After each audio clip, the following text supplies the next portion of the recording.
Home to the Bishop of St Edmundsbury and Ipswich's cathedral seat, the Pilgrim Church of St James and St Edmund celebrates a patronal jubilee year this week because the feast day of St James the Great falls on a Sunday. So we will gather at the cathedral in Bury St Edmunds to celebrate the feast together. We will share Holy Communion at the nave altar. Meanwhile, as with every such jubilee year, the Holy Door is flung open at the cathedral in Santiago de Compostela in northwestern Spain. Flung open, that is, from the inside.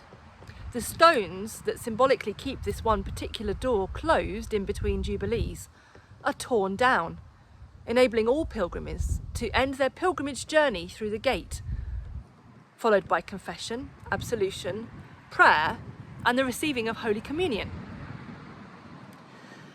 Our very own Abbot Anselm of the Abbey of St Edmunds, who was born 900 years ago this year, he was prevented from making his pilgrimage to Santiago, so never therefore saw that particular holy door.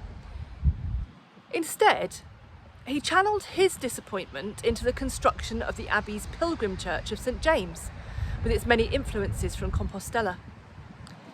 The building up of this community in stones and mortar is his legacy to us of his disappointment and the site on which we worship today. We're blessed by the celebration of this jubilant feast, just as we're able to find fellowship again in greater numbers and sing together. They're simple joys for which we can be thankful, in contrast with the many disappointments of the last year. We're seeing barriers being torn down and the doors flung open across wider society to the possibility of living life again in all its fullness. There will inevitably be both jubilance and disappointment in the days and weeks to come.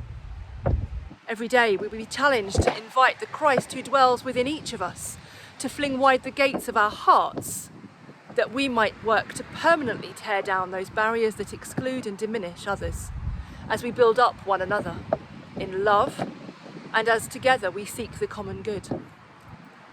Now, if that's how we channel our disappointment, it really would be a legacy to write home from Santiago about.